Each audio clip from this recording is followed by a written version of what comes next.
Hello friends, मैंने mole concept 1 में आपको related atomic mass, relative molecular मास डिस्कस किया था। ठीक है, अब इसका एक सेकंड पार्ट मोल कॉन्सेप्ट 2 में आपको बता रहा हूँ। इसमें डिटेल में हम आपको मोल के बारे में, mole of atom, mole of molecule कैसे लेते हैं वो आपको बताएंगे।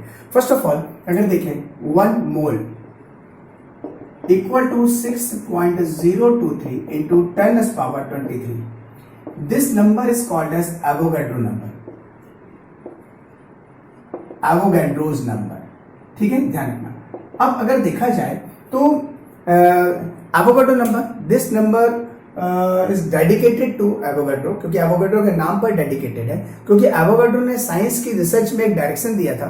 एवोगाड्रो की फिलॉसफी थी कि किसी भी अगर मोर देन वन कंटेनर में डिफरेंट गैसेस प्रेजेंट हैं, ऑल कंटेनर का वॉल्यूम सेम है, प्रेशर सेम है, टेम्परेचर सेम है, तो ऑल कंटेनर के अंदर नंबर ऑफ मॉलिक्यूल्स भी सेम होंगे। ये जो फिलॉसफी थी, इस फिलॉसफी ने नंबर ऑफ पार्टिकल्स सेम होना, नंबर ऑफ मॉलिक्यूल्स सेम होना उन्होंने बताया। तो इस फिलॉसफी ने पूरी रिसर्च को डायरेक्शन दिया, उसके कारण ये नंबर पूरा डिस्कवर होके आया। क्लियर, इस नंबर को लाने में बहुत सारे अलग अलग साइंटिस्ट का नाम है, लॉस्मेट, मिस्टर फेराडे, मिस्टर मिल्किन, और भी कई साइंटिस्ट के कंट्रीब्यूशन रहे हैं। क्लियर है, ध्यान रखिएगा। बाय द वे अगर देखा जाए तो एवोगाड्रो बाय प्रोफेशन लॉयर थे, बाद में इस साइंस की फील्ड में है। खैर, हम अपने पॉइंट पे हैं, इसमें बहुत ज्यादा डिटेल में इसको जरूरत नहीं है हिस्ट्री में जाने की, क्योंकि हमारा मेन कॉन्सेप्ट मोल को कैसे समझना है वो देखना है। क्लियर है। फर्स्ट ऑफ ऑल अगर देखा जाए व्हाट इज मोल, मोल बिल्कुल वही है जैसे कि डजन, डजन, डजन बोले तो 12, set of 12 particles. Simple, clear, ध्यान रखिए। मोल और डजन देखा जाए तो लगभग एक्सेप्टली सेम वे में जाते हैं। Set of 12 object, you'll say 1 dozen. 1 dozen apple, 12 apple. 1 dozen chair, 12 chair. 1 dozen students, 12 students. Whenever I say 1 dozen, immediately the number 12 picturized in your mind. Immediately आपके दिमाग में 12 का पिक्चर सेट होता है। 12, this 12, 12 students, 12 chair, 12 apple. 2 dozen apple, 24 apple. 2 dozen banana, 24 bananas. तो आप देख सकते हैं जैसे कि मैंने दर्जन बोला वैसे ही आपको 12 दिखाई देता है, सेम मोल है। मैंने कहा 1 mole apple 6.023 into 10⁻23 apple. 1 mole chair 6.023 into 10⁻23 chairs. 1 mole student 6.023 into 10⁻23 students. 1 mole atom 6.023 into 10⁻23 atoms. That means अगर देखा जाए तो mole exactly a set of an object है, set of an atom, set of atoms और molecules और ions भी हो सकता है। ये नंबर बेसिकली देखा जाए तो मोल हम अपनी डेली लाइफ में कभी यूज नहीं करते। मोल का मीन्स होता है हीप, ढेर, पाइल, कलेक्शन। और कलेक्शन जो होता है वो स्मॉल पार्टिकल्स का होता है, ग्रेन्स का होता है। ध्यान रखिए, यही कारण है कि कभी भी मोल हम डेली लाइफ में नहीं यूज करते। आपको कहीं ना कहीं atom, molecules, ions, small particles, grains के लिए यूज होता नजर आएगा। ध्यान। अब देखिएगा, मैंने कहा आपको कि आपको 1 मोल एटम चाहिए। 1 मोल, मोल की स्पेलिंग MOLE, शॉर्ट में MOL भी चलता है। तो 1 mole atom equal to 6.023 into 10⁻23 atoms. ध्यान रखिएगा, मैंने क्या कहा 1 मोल एटम, तो लिया भी क्या है, एटम। अगर मैं कहूं 1 mole molecule, that means 6.023 into 10⁻23 molecules. 1 mole ions, 1 mole ions 6.023 into 10⁻23 ions. 1 mole electrons, that means 6.023 into 10⁻23 electrons. है ना, बिल्कुल 12 दर्जन जैसा। क्लियर है। तो 1 mole, mole is the set of 6.023 into 10⁻23। Generally small particles, atom, molecule, ions, proton, neutron, इन सब के लिए यूज होता है। क्लियर। अब देखना समस्या क्या है। मैंने कहा जाओ 1 मोल एप्पल लो। Apple definitely it's a very big number, but भैया एप्पल दिखाई देता है, हम एप्पल को हाथ से कलेक्ट करके 1 मोल सपोज ले सकते हैं। लेकिन मैंने कहा जाओ 1 मोल ऑक्सीजन एटम कलेक्ट करो। यार एटम तो दिखाई ही नहीं देता यार, कलेक्ट कैसे करेंगे? कैसे ले लोगे आप 6.023 इंटू 1023 एटम्स? पकड़ तो सकते नहीं है उसको, कैसे ले लोगे आप? Big problem. Go and take 1 mole sugar, शक्कर. अब शुगर का पार्टिकल, मॉलिक्यूल शुगर का मॉलिक्यूल दिखता तो है नहीं. 1 मोल शुगर कैसे लेंगे? 6.023 इंटू 10⁻23 शुगर मॉलिक्यूल्स कैसे ले लें? It's big problem. और इस प्रॉब्लम का, इस बड़ी सी प्रॉब्लम का सिंपल सा सॉल्यूशन है. सुनिएगा, मैं पहले एटम की बात करता हूं. अगर हम देखें यहां पर, देखिए ये मैं इसको अभी रब कर रहा हूं, गौर से देखिए. अगर मैं 1 मोल एटम लेना चाहता हूं, तो 1 मोल एटम लेने के लिए आपको एक पर्टिकुलर अमाउंट, आपको एक पर्टिकुलर ग्राम लेना पड़ेगा. और उस पर्टिकुलर ग्राम के लिए एक पर्टिकुलर नंबर चाहिए. 10 ग्राम, 20 ग्राम, 50 ग्राम, 100 ग्राम, 500 ग्राम, 5 ग्राम, 80 ग्राम. अब वो नंबर कौन सा है वो हम देखते हैं, क्यों है उसके बाद देखेंगे. For atom,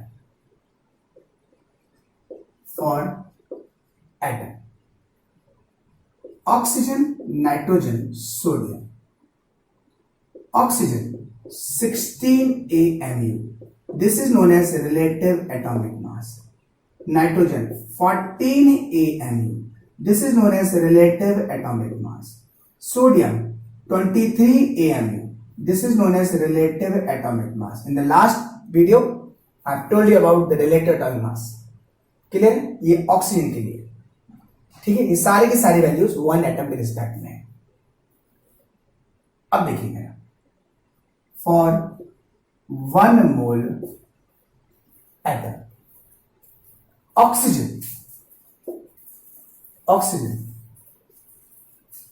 16 gram oxygen atom, 16 gram oxygen atom contains 6.023 into 10⁻23 atoms, and it is called as 1 mole atom. 1 mole atoms. अब आप ये नंबर देखिए. I am taking 16 gram for oxygen, and this number is 16, and again here is 16. इस 16 ग्राम के लिए, चूंकि इस oxygen का जो रिलेटेड एटॉमिक मास 16 है, तो इसी नंबर का यूज करते हुए मैंने ग्राम में लिया है. क्यों लिया है मत पूछना, आगे अभी वीडियो में आपको प्रूव करके बताऊंगा, या इसी वीडियो में मैं बताता हूं कि 16 EMU और 16 ग्राम में एक्चुअल में रिलेशन क्या है, क्योंकि टॉपिक थोड़ा हटके है. क्लियर? ध्यान बिल्कुल डिस्कस करो बाकायदा. नाइट्रोजन, अगर आपको नाइट्रोजन का देखो, अगर आप 14 ग्राम नाइट्रोजन एटम लेते हैं, नाइट्रोजन एटम, तब that 14 gram nitrogen atom contains 6.023 into 10⁻23 nitrogen atom. Clear है? ध्यान रखिए, ठीक है. And that's why that is called as 1 mole atoms of nitrogen. आप देख सकते हैं रिलेटिव एटॉमिक मास की जो वैल्यू है, वही वैल्यू अगर ग्राम में ले ली जाए तो उसके अंदर 1 मोल एटम होगा. Clear? Sodium 23 gram sodium atom, अगर आपने, then it is called as, it contains 6.023 into 10⁻23 sodium atoms. Again it is called as 1 mole atom. ध्यान रखना. तो ये सारे के सारे नंबर हमको मिले कहां से हैं? रिलेटिव एटॉमिक मास के जो नंबर है, उसी नंबर का हमने यूज किया है. क्यों किया है ये भी मैं प्रूव करूंगा, चिंता नहीं करना. एक्चुअल में 16 EMU 16 ग्राम में क्या रिलेशन, वो भी डिस्कस करें, क्योंकि मोल वेरी सिंपल है, ज्यादा कंफ्यूजन नहीं. ध्यान, ये हो गया फॉर वन मोल एटम। अब मैं मॉलिक्यूल की तरफ जाता हूं। देखिए देखिए for molecule O2 NaOH C6H12O6 O2 32 AMU relative molecular mass, NaOH 40 AMU relative molecular mass, glucose, this is glucose 180 AMU relative molecular mass। ठीक है ना। अब गौर से देखिए, मेरे को अगर 1 मोल मॉलिक्यूल चाहिए, देखिए for 1 mole molecule first O2, अगर आपको 1 मोल O2 मॉलिक्यूल चाहिए तो क्या करेंगे,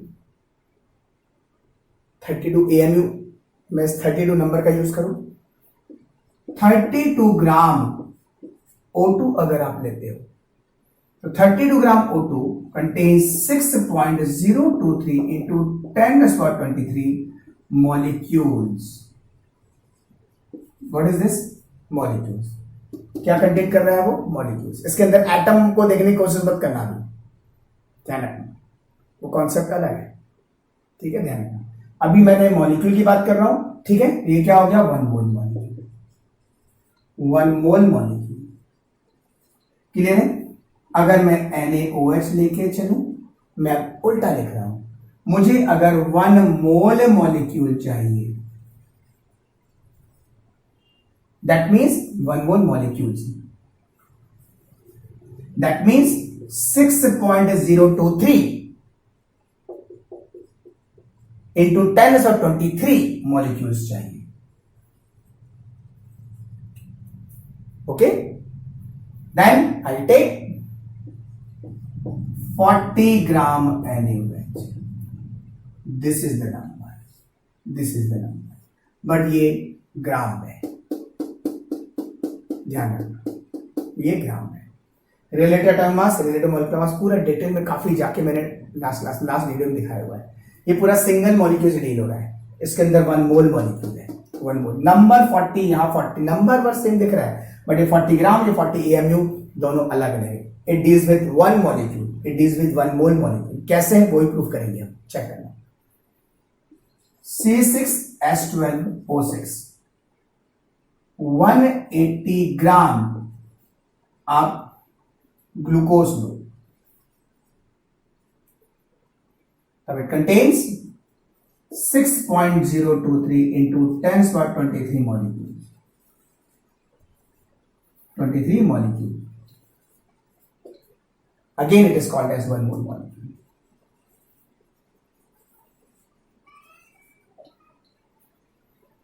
1 mole molecules, ओके, ध्यान। अब ये सीधा सीधा मोल ऑफ मॉलिक्यूल की बात कर दी है, मोल ऑफ एटम की बात कर दी। यहां पे कि मोल का एक सिंपल सा पार्ट खत्म होता है कि सीधे सीधे अगर आपसे कोई पूछे कि 1 मोल एटम कैसे लेते हैं, तो आपसे कोई पूछेगा कि जो उसका रिलेटिव एटॉमिक मास की जो वैल्यू है, उस वैल्यू को आप ग्राम में ले लो, है ना। जो रिलेटिव एटॉमिक मास है वो ग्राम में ले लिया जाए, जो रिलेटिव मॉलिक्यूलर मास है उसको ग्राम में ले लिया जाए। क्योंकि ये जो सारे नंबर जैसे ये लिखा हुआ है, 32 ग्राम O2, एक्चुअल में इसको बोला जाता है 32 ग्राम O2 पर मोल, क्योंकि 1 मोल है पूरा, ध्यान रखना, ठीक है। मतलब सीधे सीधे अगर देखा जाए तो मेन पॉइंट क्या है, if you want to take 1 mole atom, आपको रिलेटिव एटॉमिक मास की वैल्यू का यूज करना पड़ेगा, ग्राम में लेना पड़ेगा। अगर आपको 1 मोल मॉलिक्यूल चाहिए, 1 मोल मॉलिक्यूल चाहिए, तो आपको अगेन रिलेटिव मॉलिक्यूलर मास की वैल्यू देखनी पड़ेगी और उसको ग्राम में लेना पड़ेगा। क्लियर है। मतलब सीधा सीधा जो भी मॉलिक्यूलर मास है वो ग्राम में लिया जाए। जो रिलेटिव मॉलिक्यूलर मास बोलते हैं, सिंपल बोलते हैं मॉलिक्यूलर मास, जो भी मॉलिक्यूलर मास की वैल्यू वो ग्राम में ली जाए, तो 1 मोल मॉलिक्यूल ले जाएगा। याद रखना ये 1 फर्स्ट मेरे वीडियो से कनेक्टेड है, आपको वीडियो फर्स्ट देखोगे तभी समझ आएगा। क्लियर है। अच्छा देखिए, अब हम आते हैं मेन पॉइंट पर। और मेन पॉइंट क्या है सुनिए, राज जो खुद बताने वाला हूं वो क्या है सुनिए।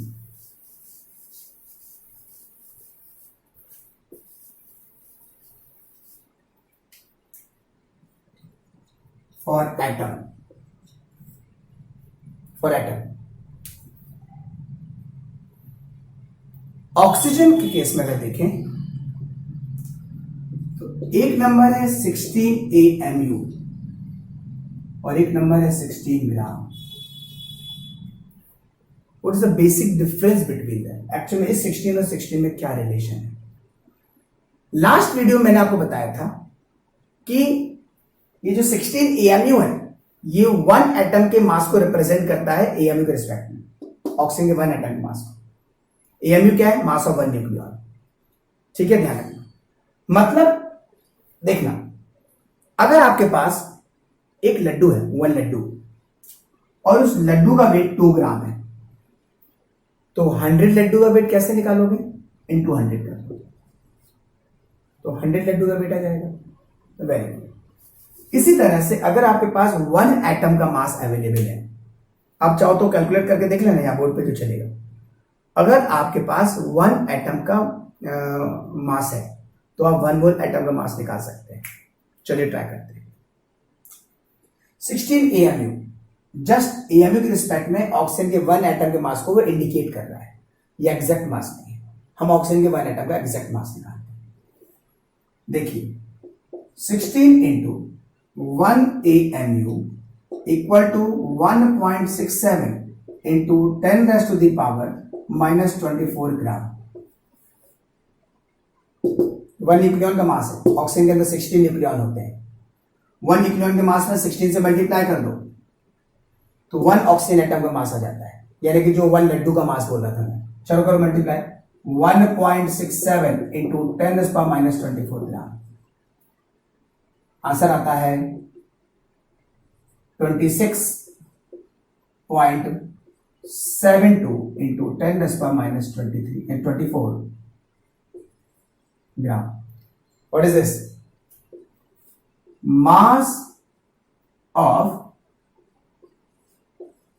1 oxygen atom.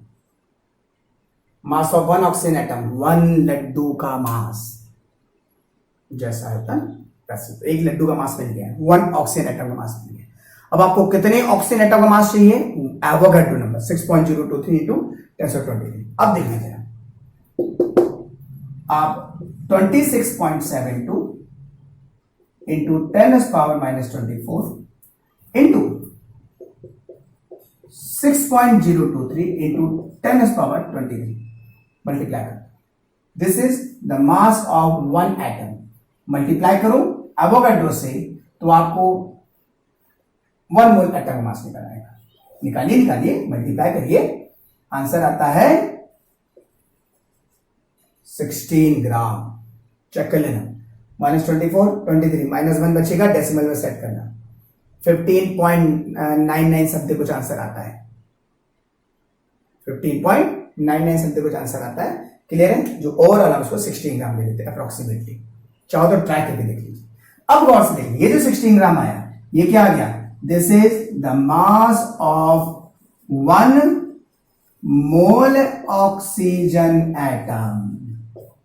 ये देखो, ये 1 ऑक्सीजन एटम का मास है, ये 1 मोल ऑक्सीजन एटम का मास है। लैब में हम 1 मोल ऑक्सीजन एटम से डील करेंगे बॉस, 1 एटम तो पकड़ में नहीं आता है। 16 ग्राम ऑक्सीजन आप पकड़ सकते हैं और उसके अंदर 1 मोल ऑक्सीजन एटम। ध्यान रखना। अब आप देख सकते हैं ये 16 और ये 16 AMU नंबर सेम है, बट भैया 16 AMU it is just indicating the mass of 1 oxygen atom with respect to mass of 1 nucleon. ये 1 एटम के मास को वो भी रिप्रेजेंट कर रहा है, एग्जैक्ट मास भी नहीं है। दिस इज द एग्जैक्ट मास जो किसी काम का नहीं है। This is the exact mass for 1 mole oxygen atom जो हमारे काम का है। अब आप देख सकते हैं ऑक्सीजन का 16, ये 16, मतलब सीधे सीधे अगर मैंने कहा जाओ जाके नाइट्रोजन का 1 मोल एटम लेके आओ, आप बोलोगे सर वेट, मैं जाता हूं पीरियोडिक टेबल की तरफ। पीरियोडिक टेबल में नाइट्रोजन का एटॉमिक मास कितना लिखा होगा? 14। आप जाके दौड़ोगे 14 ग्राम नाइट्रोजन उठा लोगे, नाइट्रोजन एटम, और आप बोलोगे सर ये 1 मोल नाइट्रोजन एटम है।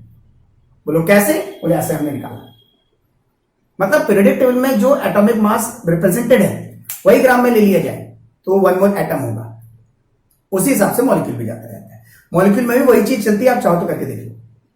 मॉलिक्यूल में भी सेम सेम जाता है। मतलब सीधे सीधे अगर अपन देखें तो ले देके अगर देखा जाए, जैसे मैंने कहा 1 मोल सल्फर। अब सर कुछ डालने के भैया 1 मोल सल्फर कहां से ले लें, कोई बात नहीं, go through periodic table. Sulphur का एटम मास देखो, सल्फर का एटम मास पीरियोडिक टेबल में 32 लिखा होता है। जाओ दौड़ के 32 ग्राम सल्फर भी करो, कर सकते हैं। 32 ग्राम सल्फर हाथ में पकड़ा जा सकता है बॉस, ऐसे दबाया जा सकता है। तो 32 ग्राम सल्फर ले लो, 32 ग्राम, और this 32 gram sulphur must contain 6.023 into 10⁻23 sulphur atom. समझ में आया? तो वो जो नंबर वही ग्राम में लेते चले जाओ। कोई बोले कैसे, तो आप बिल्कुल यहां प्रूव करके दिखा सकते हो कि 1 एटम मास को दिखाओ, उसके बाद एवोगाड्रो से मल्टीप्लाई करो तो वही नंबर आता है। ये 16, ये 16 मैजिक नंबर का गेम है यार, बच्चा इसी में उलझा हुआ है, आप इसको समझिए, ठीक है, ध्यान रखिए। अब थोड़ा सा इसको देखिए, 2 मिनट इसमें नोट करिए थोड़ा सा, ठीक है। ये तो मैंने सिंपल एटम के बारे में बात की और अलग अलग एटम लेंगे।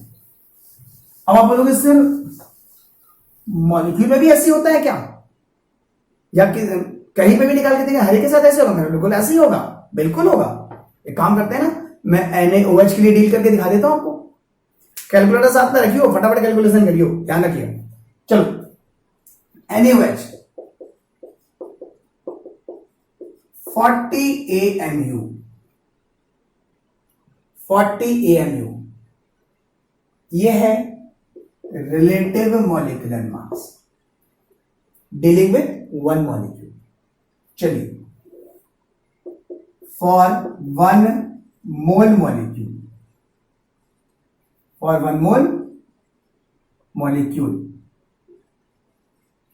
अब देखते हैं क्या होगा। अगर आपको 1 मॉलिक्यूल का मास मालूम है तो आप 1 मोल मॉलिक्यूल को भी निकाल सकते हो उसमें मल्टीप्लाई करके। ये एग्जैक्ट मास नहीं है, ये रिलेटिव मास है, क्योंकि AMU लगा हुआ है, ध्यान रखना, ठीक है ना। ओके, चलो देखते हैं AMU वैल्यू क्या है। AMU क्या है? मास ऑफ 1 न्यूक्लियन, और NaOH के 1 मॉलिक्यूल के अंदर 40 न्यूक्लियंस होते हैं, चाहो तो देख लो। न्यूक्लियंस मतलब प्रोटॉन एंड न्यूट्रॉन्स दोनों मिला करके 40 न्यूक्लियंस। तो 40 इंटू 1.67 इंटू 10⁻24 ग्राम, -24 ग्राम, मल्टीप्लाई करो, क्लियर? मल्टीप्लाई कर देते हैं, यहां पर लगभग आंसर आ जाता है 66.8 इंटू 10⁻24 ग्राम। ये क्या है? 1 मोल NaOH मॉलिक्यूल है ये, और 1 मोल NaOH, ध्यान रखना, नहीं तो ये 40 कहां से आ गया, बोले सर ये कहां से 40 आ रहा है। क्लियर? ये क्या है? मास ऑफ 1 NaOH मॉलिक्यूल। अब अगर आपको 1 NaOH मॉलिक्यूल का मास पता लग गया है तो 1 मोल का मास भी निकाल सकते हैं। कैसे? ओ यार 1 मोल मतलब 6.023 इंटू 10⁻23 मॉलिक्यूल का मास निकाल सकते हैं ना। वो कैसे करेंगे? इस नंबर में एवोगाड्रो का मल्टीप्लाई करो, this the mass of 1 molecule. इस मॉलिक्यूल में, इस नंबर में आप एवोगाड्रो का मल्टीप्लाई करो। आइए करते हैं, चलिए नेक्स्ट 66.8 इंटू 10⁻24 ग्राम 1 मॉलिक्यूल का मास है, इंटू 6.023 इंटू 10⁻23 करो मल्टीप्लाई। ये आप लोग करना, मैं फाइनल आंसर लिख रहा हूं। आंसर आएगा अप्रोक्सीमेटली 40 ग्राम, 40 ग्राम। और ये क्या आ गया? ये आ गया मास ऑफ 1 मोल NaOH मॉलिक्यूल।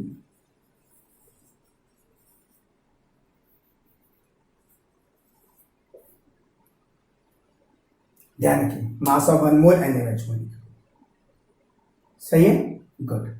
तो आप देख सकते हैं कि 1 मॉलिक्यूल का मास पता लग गया है। एवोगाड्रो से मल्टीप्लाई करो, 1 मॉलिक्यूल का मास आ जाएगा। अब आप देख सकते हैं ये क्या है 40, ये क्या है 40। अब आगे हमारी समस्या का सॉल्यूशन कैसे? मैंने कहा जाओ भैया वाटर का 1 मोल लेके आओ, 1 मोल वाटर, 1 मोल H2O लेके आओ। अब बच्चा सोचे भैया 1 मोल H2O मतलब 6.023 इंटू 1023 NaOH वाटर मॉलिक्यूल। अब बच्चा बोले सर ये कैसन उठाएंगे, इसको कैसन लेंगे, कैसे लिया जाए?